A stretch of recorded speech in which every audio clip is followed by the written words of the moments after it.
امام بخاری شریف میں یہ حدیث مبارکہ ہے، حضور اکرم صلی اللہ علیہ وآلہ وسلم کی حدیث ہے۔ حضرت جابر رضی اللہ تعالیٰ عنہ حضور کی بارگاہ میں آیا کہ کہنے لگے یا رسول اللہ فدا کا امی و ابی، یا رسول اللہ میرے والدین قربان ہو جائیں آپ پر۔ یا رسول اللہ بتائیں اللہ تبارک و تعالیٰ نے سب چیزوں سے پہلے کس کو پیدا کیا؟ سب سے پہلے کس کو بنایا دنیا میں سب چیزوں سے پہلے؟ تو حضور اکرم صلی اللہ علیہ وآلہ وسلم نے فرمایا یا جابر ان اللہ قبل الاشیاء نورم نبی کا من نور اللہ، اے جابر اللہ تبارک و تعالیٰ نے سب چیزوں سے پہلے تیرے نبی کے نور کو پیدا کیا، سب چیزوں سے پہلے۔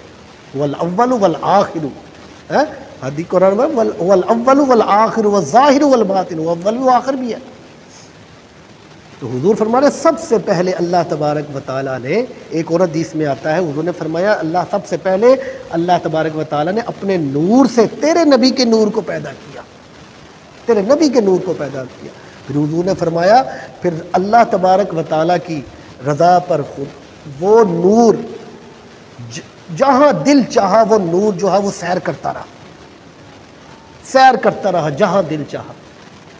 تو حضور نے فرمایا اے جابر اس وقت نہ لوح تھی، نہ قلم تھا، نہ جنت تھی، نہ دوزخ تھی، نہ فرشتے، نہ آسمان، نہ چاند، نہ سورج، کوئی چیز نہیں تھی، یہ مٹی زمین بھی نہیں تھی، اس وقت بھی تیرے نبی کے نور بنا ہوا تھا۔ سیر کیا جہاں دل چاہا، سیر کیا اس نور پہ۔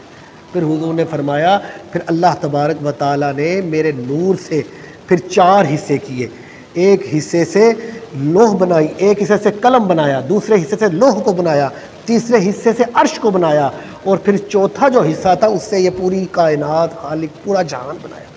یہ بڑی تفصیل، بڑی لمبی یہ حدیث مبارکہ ہے، لمبی ہے، طویل یہ حدیث ہے کہ یہ جتنا بھی جہان بنا حضور کے نور کے صدقے بنا ہے۔ یہ چاند ستارے ہر چیز میرے نبی کی طفیل سے، میرے نبی کے نور سے پیدا ہو رہے ہیں۔ حضرت محترم وہ نور والے کا یہ مہینہ ہے، اس نور والے کی یہ ولادت کا دن ہے۔